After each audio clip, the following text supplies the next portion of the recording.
안녕하세요. 키누스 심야 책방 8월 8일 방송 시작하도록 하겠습니다. 네, 오늘은 오늘은 21세기 북스 출판사에서 제공해 주신 홍진호 교수님의 인문학 도서 욕망하는 인간의 탄생 읽도록 하겠습니다. 그리고 책 내용을 바로 듣기 원하시는 분들은요, 유튜브 영상의 하단에 있는 고정 댓글 책 읽기 시작 그리고 그 시간 부분 눌러주시면 감사하겠습니다. 네, 우리 스푼 쪽에 고은님께서 바로 1등으로 들어와 주셨고요. 그리고 말랑모치님과 킹슈님 그리고 수민님께서 바로 입장해 주셨군요. 감사합니다. 네, 고은님, 말랑모치님, 킹슈님, 수민님 어서 오시고요. 네, 고은님께서 안녕하세요라고 그리고 킹슈님도 안녕하세요 키누스님 이라고 인사해 주셨고요. 수민님께서도 안녕하세요라고 인사해 주셨군요. 감사합니다. 네, 제가 지난번에 방송 하다가 몸이 좀 너무 안 좋아서 일찍 끊었었는데요. 그래서 그런지 뭔가 좀 오랜만에 뵙는 느낌이네요. 진심으로 감사하고요. 네, 우리 유튜브 쪽에는 혜아미님께서 1등으로 들어와 주셨군요. 감사합니다. 우리 혜아미님 어서 오시고요. 네, 혜아미님이 안녕하세요 하시면서 제가 계속 안 보고 있었더니 아룡하세요이라고 또 인사를 해주셨군요. 감사합니다. 우리 혜아미님. 아직 알람이 안 간 것 같은데 네, 바로 또 대기하시다가 들어와 주셨나봐요. 감사합니다. 우리 혜아미님. 그쵸, 고우님 좀 간만에 1등으로 들어오신 것 같아요. 진짜 약간 간발의 차로 뭐 킹슈님이나 다른 분들한테 조금 밀리셨던 감이 없지 않아 있는데 오늘 진짜 압도적으로 1등으로 들어와 주셨어요. 너무나 감사합니다. 그리고 우리 향자님께서 입장해 주셨고요. 그리고 우리 시연님도 찾아와 줬군요. 어서오세요. 우리 향자님 그리고 시연님 어서오시고요. 네, 우리 시연님이 형 안녕하세요라고 인사해 주셨고 우리 향자님께서도 안녕하세요라고 인사해 주셨군요. 감사합니다. 네, 킹슈님은 간만에 2등이네요라고. 그러게요. 간만에 2등 또 하신 것 같네요. 킹슈님.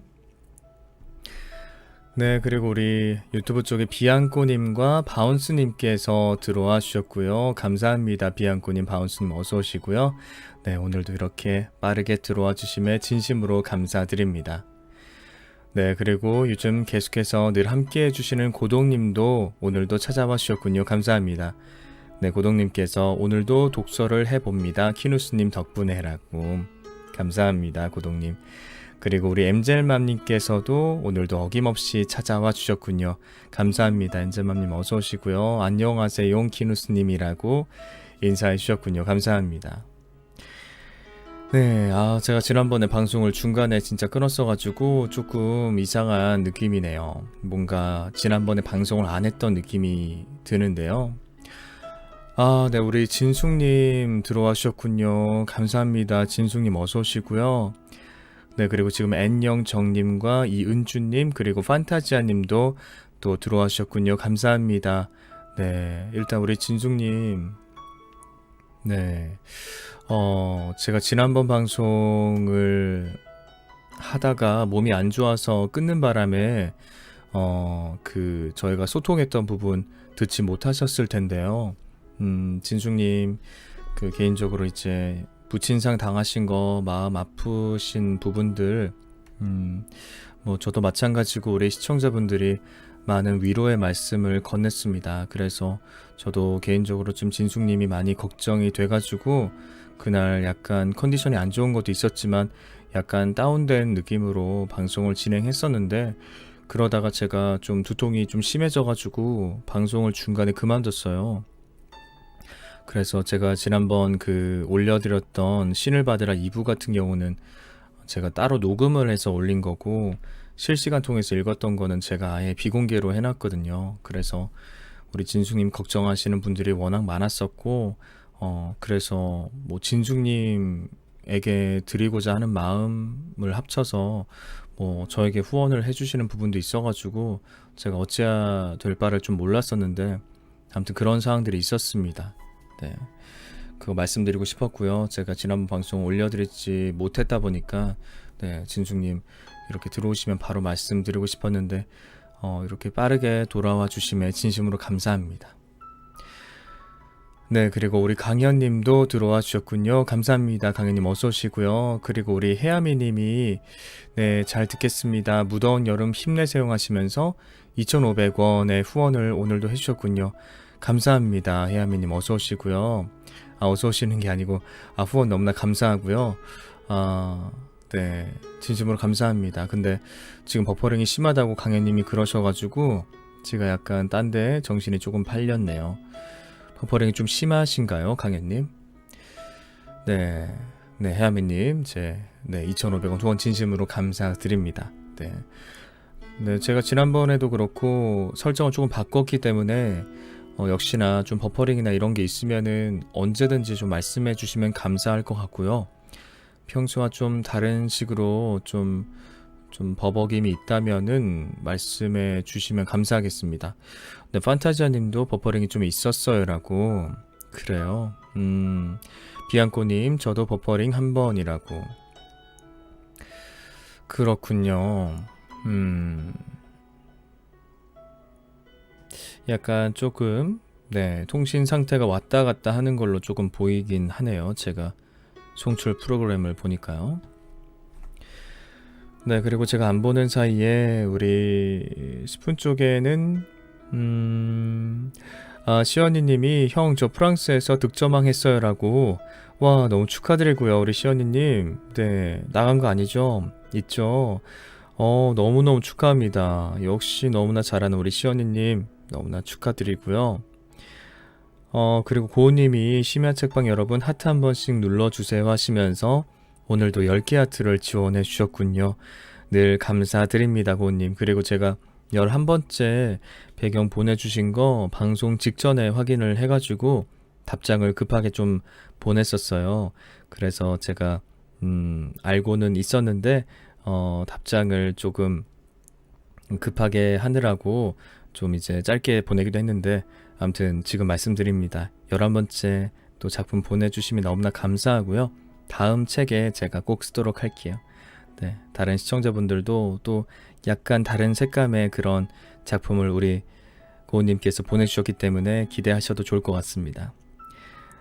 네, 그리고 네, 우리 스푼 쪽에 현재 써니 해문선 님도 함께 해주고 계신데요.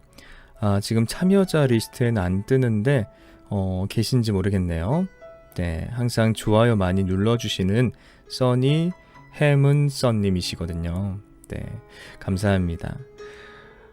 그리고 향자님께서 네, 그런 일이 있었네요. 중간에 잠들어서 몰랐어요. 녹음된 내용을 나중에 들었어요 라고. 그러셨군요, 향자님. 네, 모르시는 분들 많으실 거예요. 제가 그런 적이 없었기 때문에 방송을 중간에 끊는 경우가 없었죠. 근데 그날 좀 컨디션이 너무 안 좋아서 계속 이제 끝까지 읽기가 힘들 것 같아서 제가 중간에 끊었습니다. 답장 확인하셨군요, 고우님. 제가 더 늘 감사드리고요. 네, 다음 책은 아마 일단 근데 그 남원정 작가님 책이라서 예전 배경과 똑같은 거 이어서 쓸 것 같고 다음 주 중에 제가 새로운 책 읽을 때 써야 할 것 같아요. 네, 진심으로 감사합니다. 늘 말씀드리지만 진심으로 감사드립니다. 그리고 제가 또 한창 스푼을 보는 사이에 아이고 우리 진숙님께서 10,000원의 후원을 해주셨군요. 감사합니다 진숙님. 제가 진숙님께 부조를 해야 하는 게 아닌가 싶은데 제가 이렇게 받아도 되는지 모르겠네요. 진심으로 감사하고요 진숙님.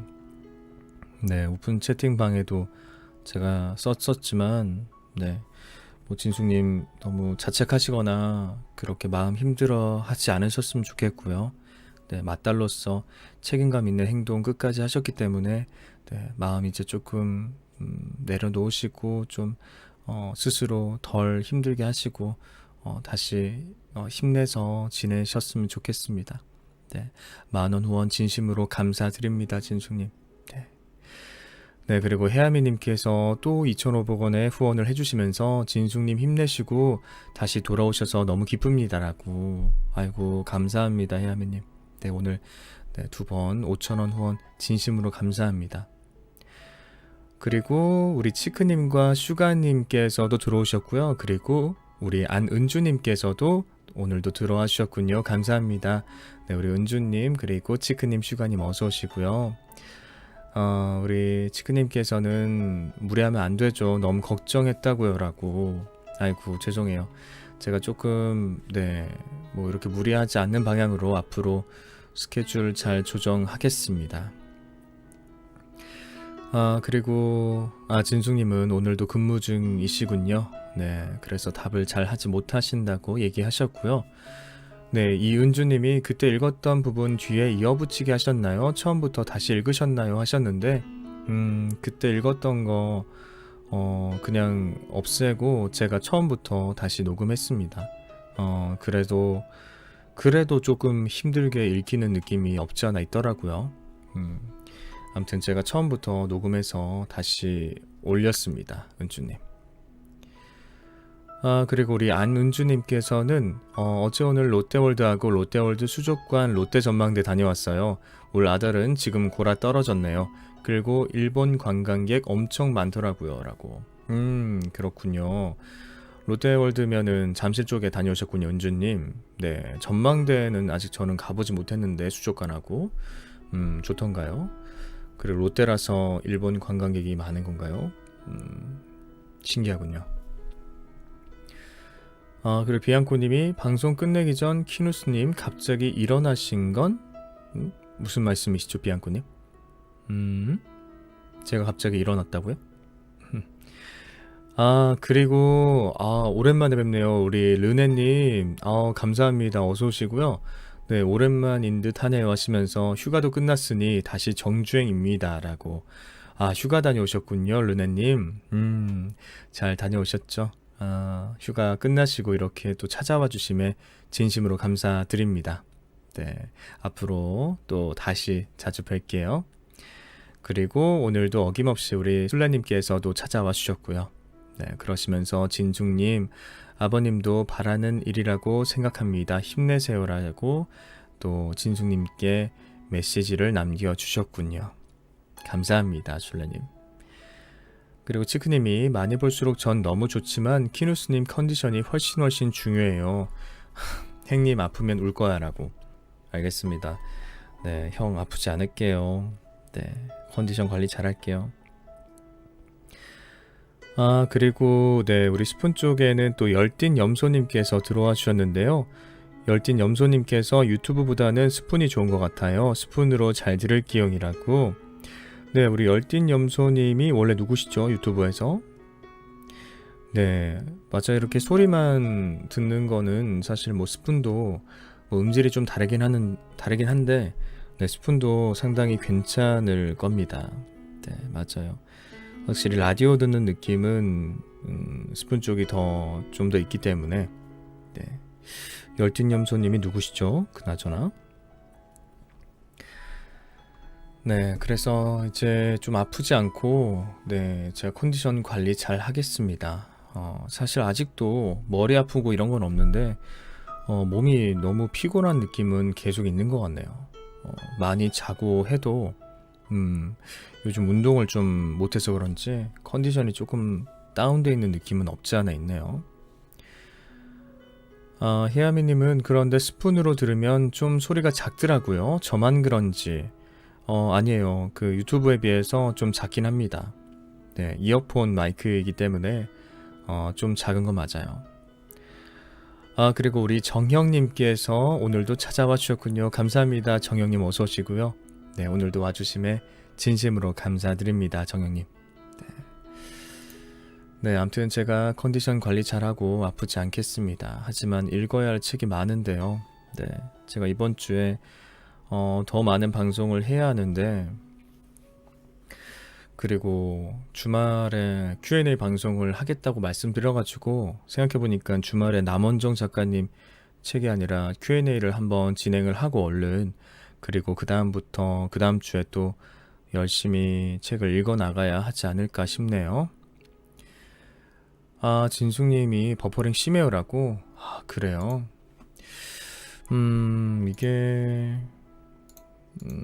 제가 오늘은 일단은 방송을 다시 끌 수가 없기 때문에 이렇게 진행을 할게요. 근데 다음부터는 원래대로 하겠습니다.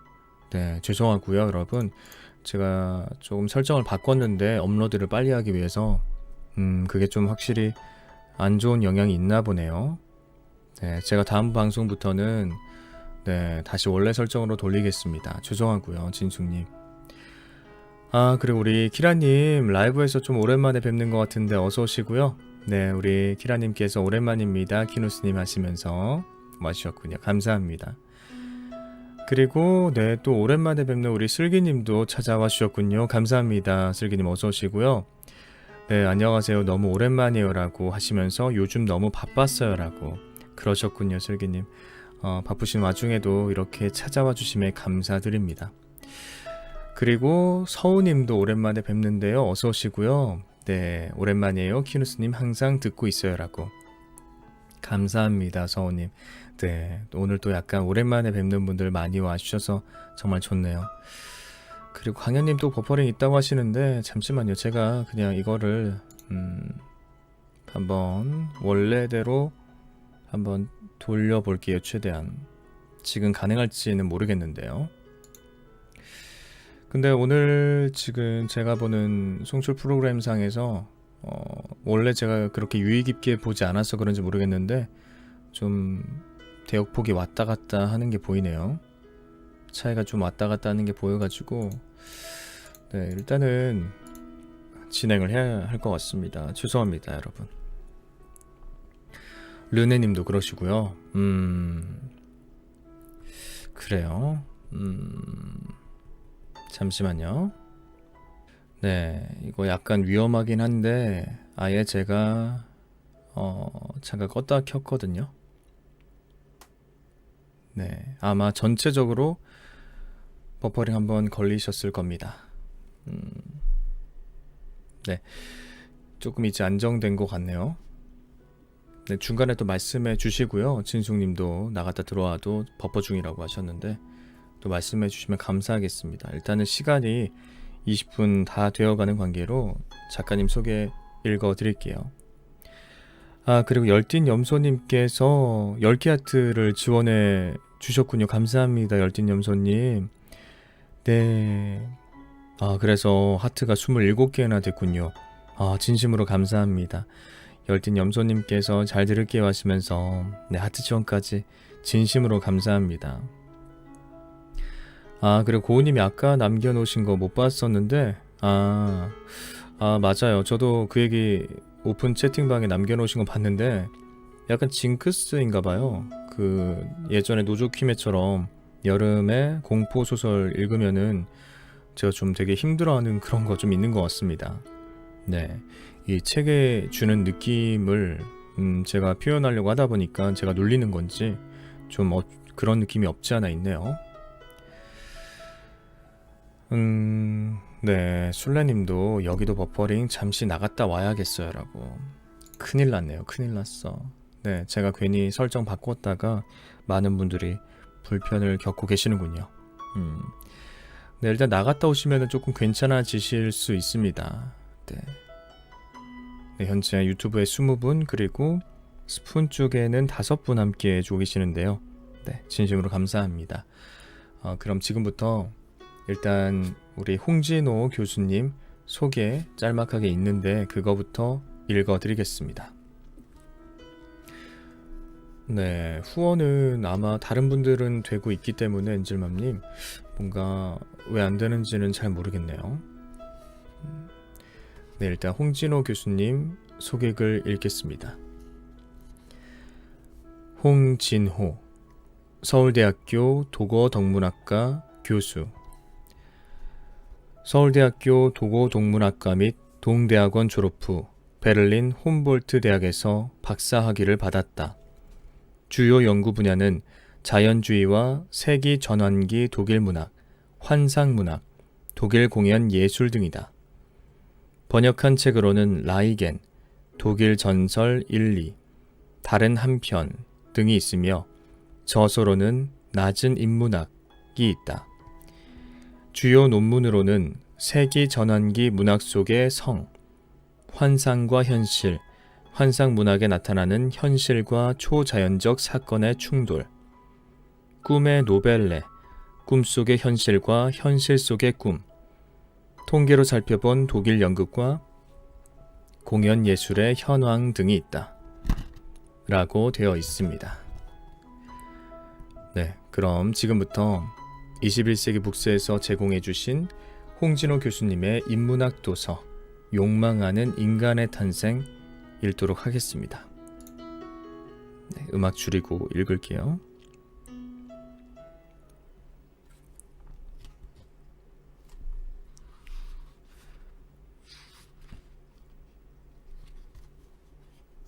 서문. 이 책은 크게 세 부분으로 구성되어 있다. 일부에서는 19세기 중반부터 세기 전환기까지의 역사적 흐름과 사회문화적 발달 양상을 살펴본다. 이 책에서는 당대 문학을 새로운 세계관과 인간관의 관점에서 살펴보고자 하므로 그러한 세계관과 인간관이 만들어진 배경과 과정을 이해하는 것은 이후의 논의를 이해하는 데 매우 중요하다. 2부에서는 19세기 후반 자연주의 문학에서 산업혁명과 자연과학의 발달, 이로 인한 사회적, 정치적 구조의 격변과 새로운 세계관과 인간관의 출현이 문학적으로 어떻게 수용되었는지를 살펴본다. 3부에서는 자연주의의 문학적 형식과 내용을 결정지었던 것과 동일한 인간관과 세계관이 세기 전환기 문학에 이르러서는 어떻게 전혀 다른 문학적 양상으로 나타났는지를 상세하게 살펴본다. 이 책에서는 자연주의와 세기 전환기의 문학적 경향을 밝히기 위해 각각 6편씩 모두 12편의 문학 작품들을 분석한다. 시대를 대표하는 잘 알려진 작품들도 있지만 해당 시기 문학의 성격을 잘 드러내주기에 선택한 상대적으로 덜 알려진 작품들도 있다. 이 시기의 대표적인 문학 작품들이 일부 배제되어 있는데 이는 주요 작품을 모두 다룰 수 없는 현실적인 한계 때문이기도 하고 또 이 책을 서술하는 관점에서 시야에 들어오지 않는 작품들이기 때문이기도 하다. 그러한 작품들을 여기서 제시하고 있는 관점에서 어떻게 이해할 수 있을지 생각해 보는 것은 아쉽게도 독자의 몫으로 남겨야 할 것 같다.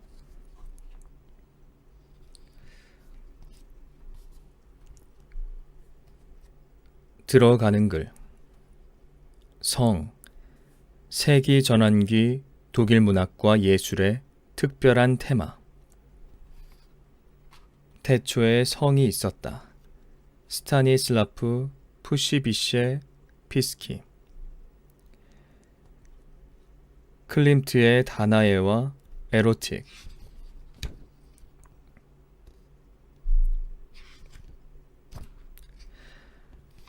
(20세기) 초에 그려진 클림트의 다나에는 회화적 전통을 뒤집어 엎는다. 다른 화가들이 그린 다나에에 비해 훨씬 좁은 시선으로 다나에를 화폭 전체에 가득 메운 클림트의 다나에에서 우선 시선을 끄는 것은 화폭을 3분의 1 가까이 차지하고 있는 다나에의 허벅지다. 그리고 그 사이로 황금비가 쏟아져 내린다. 자세히 들여다보면 수많은 사각형과 상대적으로 적은 수의 원형 빗방울로 이루어진 이 황금비는 클림트의 그림에서 사각형이 남성의 성기를 상징한다는 사실을 모르는 감상자라 하더라도 이미 성행위를 떠올릴 수 있을 정도로 노골적이다. 다리 사이로 들어간 황금비의 대부분이 엉덩이 부근을 지나면서 사라져버리기 때문이다. 이러한 노골적인 표현은 다나에의 표정 또한 성적으로 해석하게 만든다. 갑작스럽게 쏟아지는 황금비에 놀라는 표정을 짓고 있는 다른 화가들의 다나에와 달리 지그시 눈을 감고 입을 살짝 벌린 다나의 표정은 그림의 전체적인 관능적 분위기로 인해 성행위 도중 절정을 느끼는 표정처럼 보인다. 클림트는 노골적인 묘사를 통해 감추기의 미학을 특징으로 하는 다나에의 회화적 전통을 파괴하고 다나에라는 소재가 가진 관능성을 극단적으로 강조한 것이다.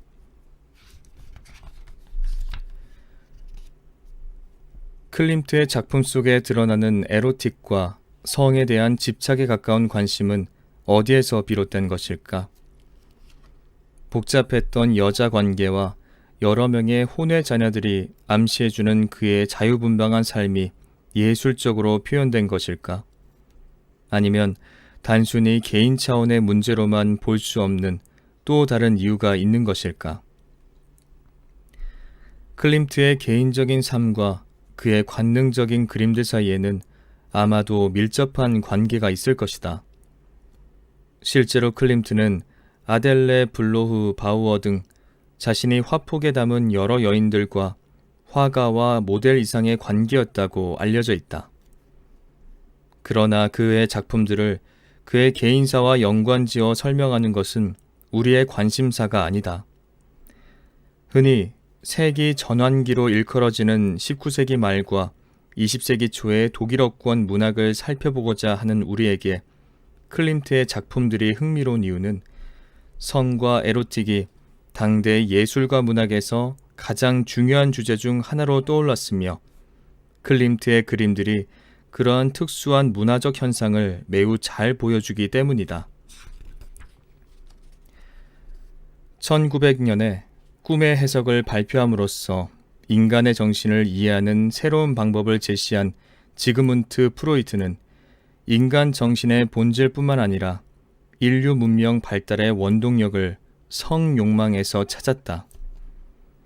클림트 프로이트와 함께 세기 전환기 빈에서 활동한 작가 아르투어 슈니칠러는 희곡 라이겐에서 열상의 남녀가 벌이는 비윤리적 성관계를 그려 커다란 파장을 불러일으켰으며 역시 같은 시기 빈에서 활동한 작가이자 디즈니의 만화 영화로 유명한 밤비의 원작자인 펠릭스 잘테는 요제핀의 무첸바허, 자기 자신이 직접 이야기하는 빈 창녀의 이야기라는 포르노 소설을 발표했다.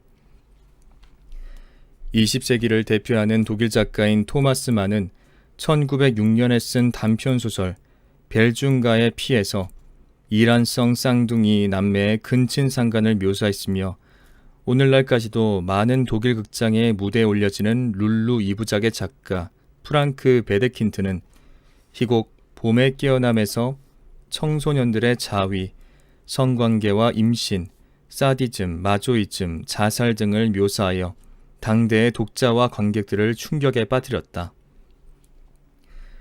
베를린에서 활동한 스타니슬라프 푸시비셰프스키는 1893년에 요한복음 1장 1절을 변형한 문장인 태초에 성이 있었다로 시작되며 시간을 연상시키는 장면이 담긴 단편소설 추도미사를 발표했다.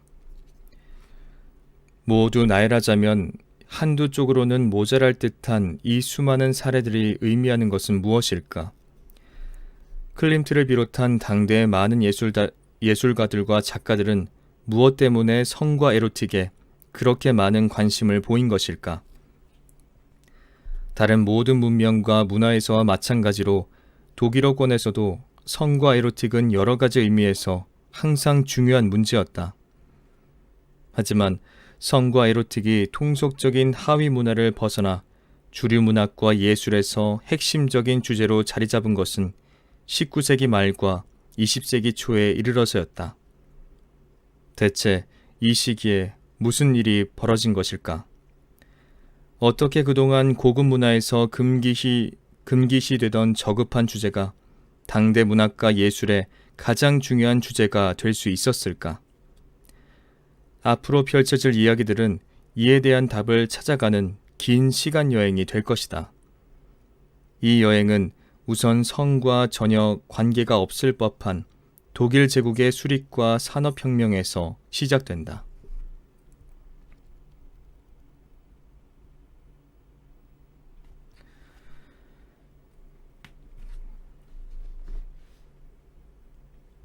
제2부 아름다움과 추함, 있는 그대로의 미학.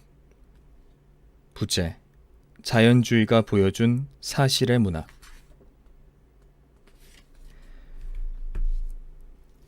지금까지 살펴본 것처럼 독일의 19세기 후반은 일상적 생활부터 사회구조, 정치체제, 경제구조에 이르기까지 인간의 삶을 규정짓는 가장 중요한 요소들이 근본적으로 변한 시기였다.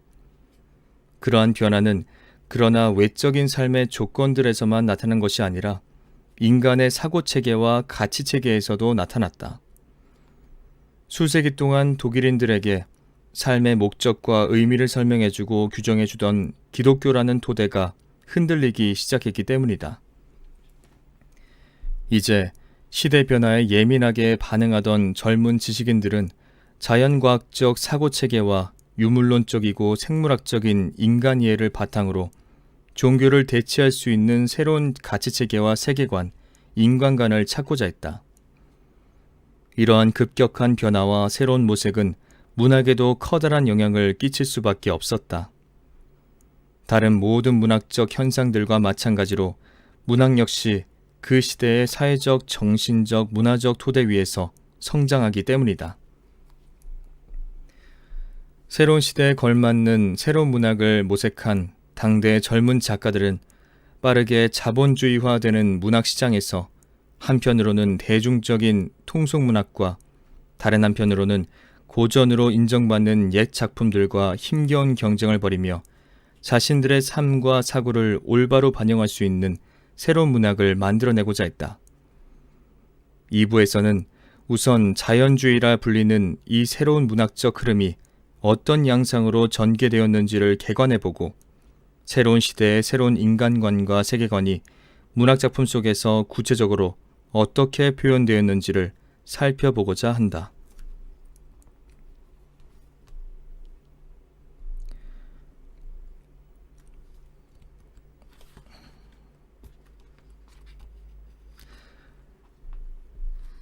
제2장 자연주의의 문학적 성격.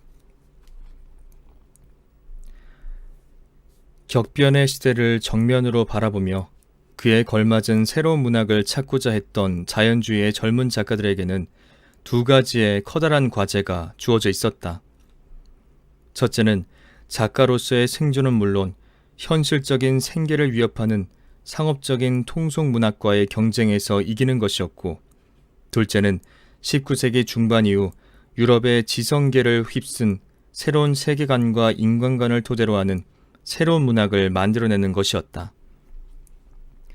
그리하여 이들은 현실과 동떨어진 낭만적 사랑 이야기, 먼 역사를 배경으로 하는 영웅들의 이야기, 언제나 조화로운 결말로 끝맺는 이상적인 이야기들을 전하는 통속문학을 터무니없는 거짓, 이상주의 문학, 전통적 이상주의 문학의 아류 등으로 칭하며 거칠게 비난하고 자신들의 새로운 문학은 오로지 사실과 진실만을 묘사하는 문학이 될 것이라고 선언했다. 이러한 사실과 진실에 대한 요구는 자연주의의 가장 중요한 모토가 되었는데, 이는 동시에 새로운 시대의 토대가 된 자연과학, 즉 구체적인 사실에서 출발하여 진리에 도달하는 자연과학을 문학의 출발점으로 삼고자 하는 젊은 자연주의자들의 문학적 시도를 보여주는 것이기도 했다. 자연주의자들은 사실과 객관적 진실의 가치를 높이 들고 새로운 시대 정신인 자연과학을 무기로 통속문학과의 경쟁에서 승리하고자 한 것이다. 이처럼 당대의 젊은 작가들은 동일한 적을 상대로 싸우며 동일한 방향으로 나아가고자 하는 것처럼 보였지만 그들의 지향점인 사실과 진실이 무엇인지에 대해서는 다양한 견해를 가지고 있었다. 많은 작가들이 에밀 졸라의 모범에 따라 그동안 예술의 소재로 다뤄지지 않았던 산업혁명의 이면에 숨겨진 사회의 어둡고 추한 구석이 진실이라고 생각했다. 그렇지만 다른 작가들은 자연법칙을 문학 속에서 드러냄으로써 객관적 진실을 묘사할 수 있다고 생각했으며, 또 다른 작가들은 감각적으로 인지된 모든 것을 문학적으로 재현하는 것이 객관적 진실의 묘사라고 생각했다. 그 결과 겉으로는 동일한 요구를 하며 동일한 목표를 향하는 것처럼 보였던 자연주의자들의 문학적 결과물은 매우 다양한 모습으로 나타났다. 추한 진실의 묘사. 앞서 인용한 콜라트 알베르티의 에세이에서 잘 드러나듯이 자연과학적 세계관에 영향하에 있던 당대의 젊은 작가들은 모두 형이상학적 사고방식과 이를 바탕으로 한 전통적 미학 체계를 거부했다.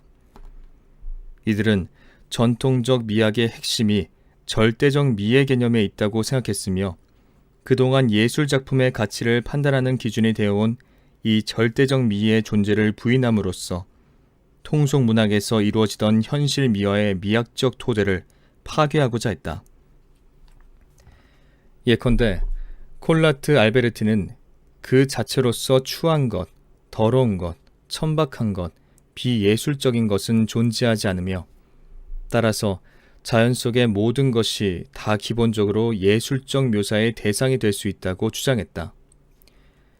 예술작품의 가치는 추상적 미의 개념을 실현하고 있는가, 그렇지 않은가가 아니라 사실을 묘사하는가, 아니면 거짓, 즉 환상적인 것, 반자연적인 것, 현실적 연관이 빠져 있는 것을 묘사하는가에 따라 결정된다는 것이다.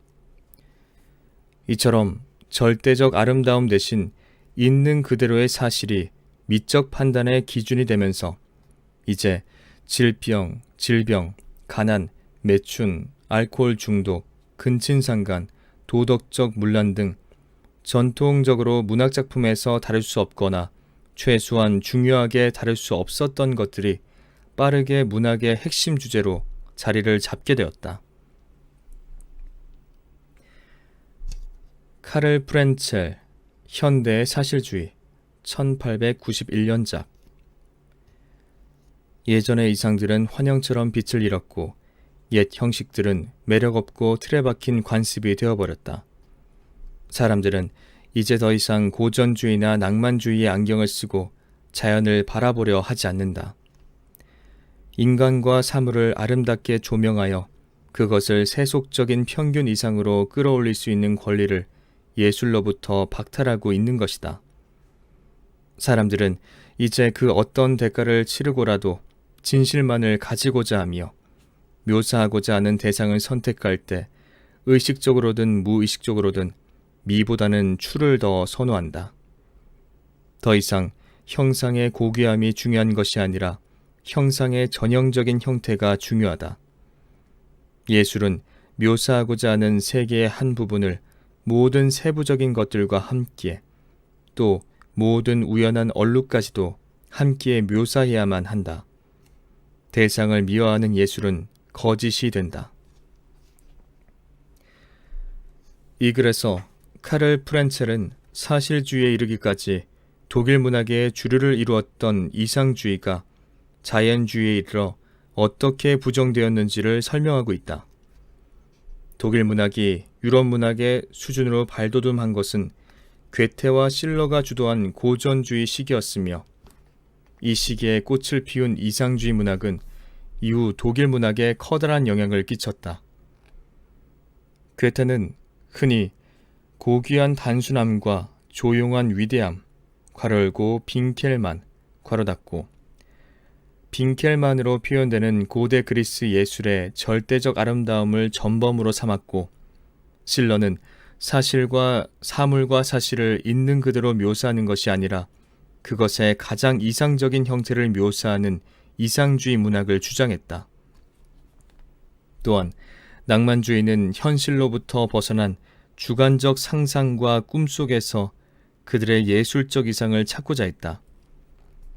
따라서 오로지 있는 그대로의 발가벗은 진실만을 문학적 묘사의 대상으로 삼는 것은 단순히 통속문학에서 지배적이었던 비현실적이고 낭만적인 요소를 제거하는 것만을 의미하는 것이 아니라 사실주의에 이르기까지 절대적인 영향력을 행사한 고전주의적 이상주의를 폐기하는 것을 의미했다. 프렌첼은 이 과정에서 자연주의자들이 단순히 현실을 있는 그대로 묘사하는 데 그치지 않고 오히려 현실의 구석에 숨어 있는 추한 것들만을 묘사하고 현실 속에 존재하는 아름다운 것들은 의도적으로 배제한다고 비판하고 있다.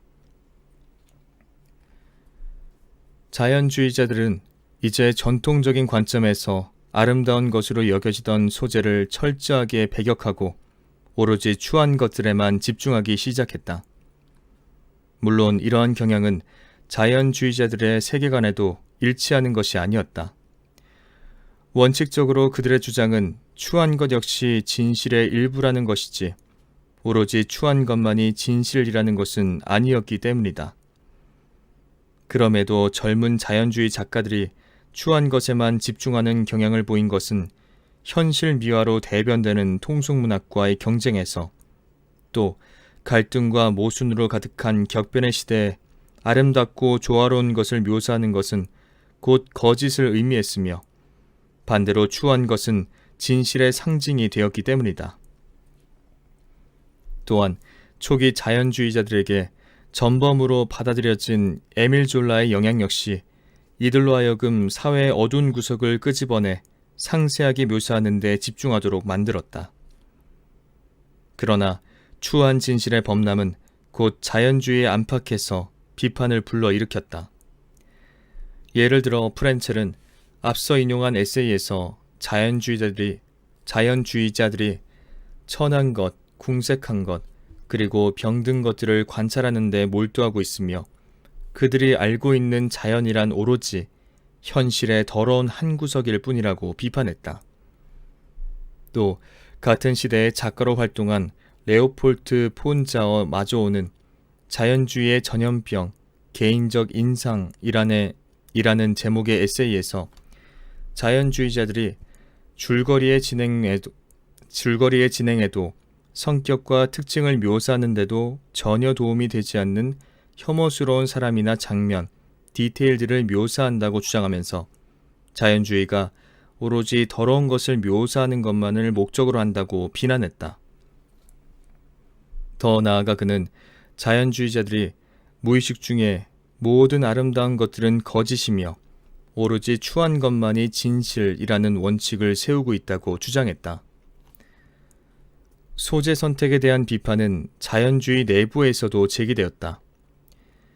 크리티시의 바펜갱의 발행인 중 한 명이었던 율리우스 하르트는 독일의 졸라주의라는 에세이에서 졸라 추종자들이 발표하는 소설들에 대해 비평하면서 만약 오로지 추한 것들만을 묘사하고 아름다운 것들을 모두 배제한다면 이는 사실을 아름답게만 왜곡하는 통속문학과 다를 바 없다고 주장했다.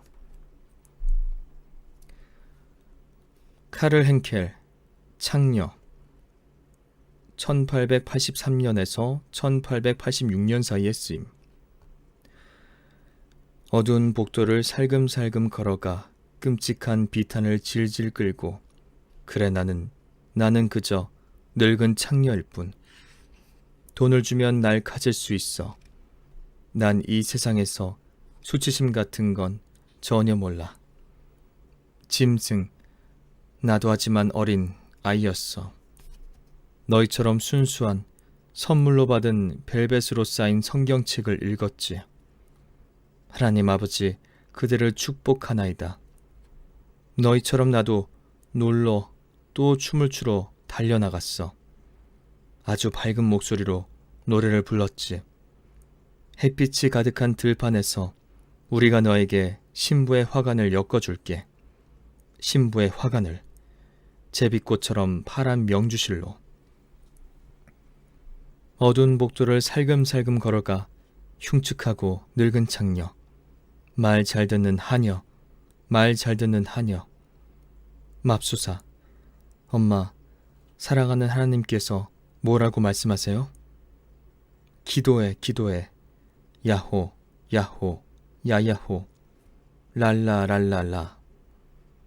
아름다운 초록색, 아름다운 초록색, 신부의 화관을. 몸이 좋지 않아. 배가 고파. 빵을. 푼돈이면 살 수 있는 연인. 끔찍한 세상이잖아. 아, 죽어서 누워 있을 수 있다면. 이 시에서 시적자는 창녀는 깊은 비탄 속에서 순수했던 어린 시절을 떠올리며 자신도 다른 이들과 다를 바 없는 평범한 아이였다는 사실을 이야기한다. 어린 시절은 천진난만함, 순결, 괄호 신부의 화관에서 신부에 해당하는 준페르라는 신부라는 뜻 외에 처녀성이라는 뜻도 있다. 괄호 닫고. 천진난만함, 순결과 종교적인 경건함을 통해 묘사된다. 그러나 어린 시절에 대한 즐거운 회상은 현실의 비참함을 더욱 강조해 줄 뿐이다. 초록색 신부의 화가는 차라리 죽음보다도 못한 궁핍하고 배고픈 삶을 더욱 비참하게 만든다. 하지만 이 시의 파격은 이러한 시적 묘사 방법이 아니라 사회의 최하층민이자 윤리적으로도 가장 저급한 삶을 살아가는 창녀를 시적 자아로 삼고 있다는 사실 자체에서 비롯된다. 이러한 소재 선택은 편하게 읽을 수 있는 오락거리를 제공하는 통속 문학은 물론 문학은 가장 아름답고 가장 윤리적인 인간의 모습을 보여주어 독자를 고귀한 삶으로 이끌어야 한다는 고전주의적 이상주의 문학과의 구상과도 극단적인 대조를 이룬다. 자연과학적 진실의 묘사. 추한 소재에 대한 집착은 자연주의 진영 내부에서조차 비판의 대상이 되었지만 그러한 소재 선택을 이론적으로 정당화하려는 시도도 존재했다. 예를 들어 콜라트 알베르트는 진실, 즉 거역할 수 없는 자연법칙의 비밀스럽고도 강력한 작용은 지배자나 영웅들의 삶보다는 궁핍하고 거칠고 또 추하기까지 한 서민들의 삶에서 더욱 선명하게 나타나는 경우가 많다고 주장했다. 왜냐하면 인간의 자연스러운 감정은 사회적 통념이나 체면 때문에 감정 표현이 왜곡되지 않는 서민들의 삶에서 더욱 원형에 가깝고 단순하며 자연스럽게 드러나기 때문이다. 따라서 일견 추해 보이는 사회 하층민들의 삶 역시 예술적 소재로 손색 없으며 거짓 없는 진실을 묘사하는 것이 예술의 사명이라면 오히려 이들의 삶이 고귀한 영웅들보다 더 훌륭한 예술적 소재가 될 수 있다는 것이다. 비평가 한스 메리안 역시 1891년에 발표한 에세이 주인공으로서 건달, 현대 미학을 위한 기고에서 콜라트 알베르티와 비슷한 주장을 하고 있다. 그는 이 글에서 추한 것과 타락한 것, 즉 사회의 병적인 현상을 문학의 중심으로 삼는 것이 미학적으로 올바른 일인지 자문하고 이에 대하여 단호하게 그렇다고 답한다. 그에 따르면 인간의 미적 체험은 우리가 예술 작품 속에 재현된 세계 전체의 논리적 인과관계를 인식하는 순간에 이루어진다. 그런데 이 인과법칙의 작용, 즉 우리가 최고로 아름다움을 느끼는 세계의 질서는 다름 아닌 혐오스럽고 추한 사회 현상들에게서 가장 잘 나타나며 따라서 이들 추한 소재들은 기피해야 할 대상이 아니라 오히려 미학적으로 추구해야만 하는 소재들이라는 것이다. 알베르티와 메리아는 여전히 추한 것들을 통해 진실을 묘사할 수 있다는 주장을 하고 있으며 그러한 점에서 사회의 그늘진 곳, 인간의 부정적인 모습만을 묘사했던 초기 자연주의의 졸라 추종자들과 동일한 경향을 보여준다. 그러나 이 두 사람의 예에서 우리는 진실의 개념이 새로이 정의되고 있음을 알 수 있다. 초기 자연주의자들이 미화되지 않은 진실의 묘사를 주창하며 추한 것을 주요 소재로 삼았을 때 이들이 말하는 진실은 감각적, 경험적으로 인식되는 사실들 그 자체를 의미했다. 미학적 원칙이나 상업적인 목적 때문에 사실을 왜곡하지 않고 인지, 경험한 사실을 그대로 문학적으로 재현하는 것이 이들의 사실주의였던 것이다. 알베르티와 메리아는 이러한 경험적 사실의 묘사를 거부하지는 않았지만 졸라 추종자들과는 다른 곳에서 진실을 찾고 있다. 이들은 진실을 거역할 수 없는 자연법칙의 비밀스럽고도 강력한 작용, 세계 전체의 인과관계 등 눈에 보이는 사회현상 이면에 놓인 절대적 법칙으로 이해했다. 이들이 추한 것을 문학적 소재로 정당한 것은 그것이 단순히 우리가 감각적으로 경험하는 사실과 일치하기 때문이 아니라 추한 것들이 자연법칙의 실현 과정 및 그 결과를 다른 소재들보다 더욱 잘 드러낸다고 믿었기 때문이다. 이와 같은 새로운 진실 개념은 그들이 여전히 추한 것을 통한 진실의 묘사를 주장하고 있음에도 전혀 다른 종류의 사실주의를 요구했다. 진실이 눈에 보이는 현실 이면에 존재하는 자연법칙을 의미한다면 감각적, 경험적으로 인식되는 세계 현실은 자연법칙의 결과물로서 진실의 본질이 아니라 그 껍데기에 불과하기 때문이다. 따라서 진정한 진실을 묘사하려면 사회현상의 원인이 되는 자연법칙을 재현할 수 있는 새로운 문학 양식을 찾아야만 했다. 그러한 가능성을 자연주의자들은 우선 자연과학적 지식을 소재로 삼는 데서 찾고자 했다. 그러나 이는 그렇게 수월한 일이 아니었다. 당시 유행하던 대중과학 서적을 통해 널리 알려진 자연법칙들은 대부분 인간 및 사회와 직접적인 관련이 없었기 때문이다. 단지 다윈의 진화론만이 비교적 쉽게 확대 적용할 수 있었을 뿐 인간과 사회에 적용되는 법칙은 기본적으로 자연과학적 지식을 통해 직접 도출할 수 없었다.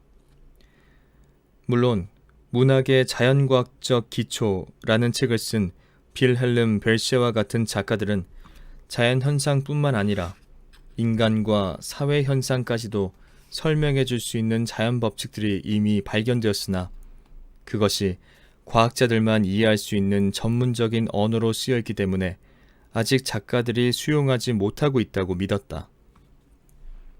그러나 그러한 자연법칙들은 발견되지도 않았고 발견될 수도 없었으며 따라서 그가 원하는 것처럼 자연과학의 연구 결과를 문학인들에게 전달해 줄 수 있는 책도 존재할 수 없었다. 그 결과 문학적 소재로 사용된 자연과학적 지식은 극히 제한적이었다. 실제로 문학작품 속에서 다루어진 자연법칙들은 결정론, 진화론, 생존 경쟁, 유전 등이 전부였다. 자연과학적 진실을 문학적으로 재현하려는 좀 더 본격적인 시도는 자연법칙의 실현 방식을 그대로 사실 묘사의 시학적 원칙으로 삼고자 했던 작가들에게서 찾아볼 수 있다. 자연과학적 귀납적 사고체계에서 우리가 눈으로 보고 몸으로 느끼며 살아가는 경험적 현실이란 결국 추상적이고 일반적인 법칙이 괄호 열고 부수적인 조건들로 인해 그 형태가 개별적으로 변형되면서 괄호 닫고 결국 추상적이고 일반적인 법칙이 구체적으로 실현되는 것을 의미한다. 따라서 현실을 있는 그대로 재현하는 것은 일반적이고 추상적인 자연법칙, 즉 묘사하고자 하는 사회현상 이면에 있는 추상적 인과관계를 작중세계와 등장인물의 기본틀로 상징하고 여기에 살을 붙이고 개성적인 특성을 부여하여 실제 현실처럼 꾸며내는 것을 의미했다. 이처럼 문학 속에서 현실을 자연과학적으로 재현하고자 했던 이들에게 중요한 것은 인물의 성격이 얼마나 생동감 있게 묘사되었는가 하는 문제도 아니고 우리가 경험적으로 인식한 현실의 외형이 얼마나 사실에 가깝게 묘사되었는가 하는 것도 아니었다. 이들이 관심을 기울인 것은 작중세계가 일반적 법칙의 구체적 실현으로 묘사되었는가 하는 문제였으며 이들은 오로지 이것을 기준으로 문학작품의 사실성과 미학적 가치를 판단했다. 이러한 의미에서 콜라트 알베르티는 사실주의적 예술이란 더 높은 진실의 구체적 묘사, 즉 추상적인 자연 법칙을 구체화하여 경험적 현실로 재구성하는 것을 의미하며, 법칙의 맥락에서 떨어져 나온 개별 현상들은 아무리 그 외형이 현실과 닮아 있다고 하더라도 결코 예술적 효과를 낼 수 없다고 주장했다. 카를 블라이프로이트 역시 비슷한 맥락에서 예술이란 일반적인 자연 법칙의 상징이 되어야 한다고 주장했다. 즉, 예술은 사소한 외형적 사실들이 아니라 사실보다 더 중요한 사실 이면의 일반적 법칙들을 묘사해야 한다는 것이다. 하인리히 하르트, 사실주의 운동, 그 근원, 본질, 목표, 1889년작. 비유적으로 표현하자면 문학 역시 혼란스럽고 뿌리 없는 사변으로부터 벗어나 학문으로 성장해야 한다. 구체적 형상들로 표현되는 심리학으로 살아 숨쉬는 영상들로 표출되는 포괄적 세계관으로 성장해야만 하는 것이다. 그 대상, 즉 자연과 인간은 이미 주어져 있다. 학문은 자연과 인간을 지배하는 법칙을 연구하고, 문학은 이들을 전형적인 성격을 가진 존재로, 또 모든 현상들을 아우르는 구체적 형태로, 그리고 우연적인 외형을 따르는 것이 아니라 이들의 본질과 그 형이삭적인 핵심에 따라 새롭게 창조하여 보여준다. 자연과학이 법칙을 만들어낸다면 문학은 전형적인 인물들을 창조해낸다. 이러한 과제는 그러한 문학이 객관적으로 작업할 때, 작가가 자연처럼 창조할 때에만 완수될 수 있다. 1889년에 발표된 하인리히 하르트의 이 에세이는 자연 법칙의 실현 과정을 문학적으로 형성하려는 사실주의의 구상이 어떠한 시학적 결과를 가져오는지를 잘 보여준다. 하인리히 하르트에게 있어서 문학이 하는 일은 자연과학이 하는 일과는 정반대의 것이다. 자연과학이 구체적인 사실들에서 출발하여 추상적이고 일반적인 법칙을 찾아낸다면, 문학은 추상적이고 일반적인 법칙에서 출발하여 그것의 실현인 구체적 사실을 괄호 열고 마치 자연이 그렇게 하는 것처럼 괄호 닫고 그것의 실현인 구체적 사실을 창조해내는 것이다. 그리고 그렇게 창조된 인간이 일반적 법칙이 구체화된 것에 불과하므로 특별한 영웅이 아니라 전형적인 성격을 가진 존재가 될 수밖에 없다. 작중 세계와 인물을 일반적 자연 법칙의 실현 결과로 재구성함으로써 현실을 사실적으로 묘사하고자 하는 시도는 이처럼 전형적인 것, 일반적인 것의 묘사로 이어지게 된다. 자연과학의 수용은 자연주의 문학에서 소재의 확대를 뛰어넘는 중대한 결과를 가져왔다. 인간이 오로지 물리적, 생물학적 조건에 의해서 결정되는 존재이며 자신의 의지가 아니라 자연 법칙에 따라 사고와 행동이 결정되는 존재라면, 인간은 결국 동일한 조건에서는 언제나 똑같은 행동을 하는 괄호 열고 졸라의 표현을 따르자면 괄호 닫고 인간 기계로 전락하고 만다. 이는 동일한 사회 집단에 속하여 동일한 사회 물리적 조건 하에서 살아가는 사람들은 그 행동 양식과 삶의 형태에 근본적인 차이가 있을 수 없다는 것을 의미하며, 이는 결국 한 개인을 같은 사회 집단의 타인들과 구별시켜주는 특별한 개성이 존재할 수 없다는 것을 뜻한다. 자연과학적 사고체계를 기반으로 하는 이러한 유물론적, 결정론적 인간관의 시학적 함의는 분명하다. 그동안 문학작품 속에서 주인공으로 묘사되어 온 인물들, 즉 강력한 의지나 독특한 개성, 혹은 특별한 운명으로 인해 평범한 인간들과 구분되었던 전통적 의미의 영웅들은 이제 존재할 수 없게 되었다. 이제 작중 인물은 특별한 성격과 운명을 가진 영웅이 아니라 언제든 다른 인물로 대체 가능한 수많은 같은 종류의 인간들 중 하나로 묘사되었으며 동시에 동일한 사회적 물질적 조건 하에서 살아가는 한 집단의 사람들을 대표하는 대표자로 혹은 그 집단에 소속된 사람들의 공통된 성격을 보여주는 전형적 인물로 나타나게 되었다. 더 이상 전통적인 시학적 틀에 들어맞지 않는 등장인물의 이와 같은 성격은 진실의 새로운 정의를 중심으로 하는 자연과학의 문학적 수용이 시학적인 문제로까지 확장될 수 있다는 사실을 분명하게 보여준다.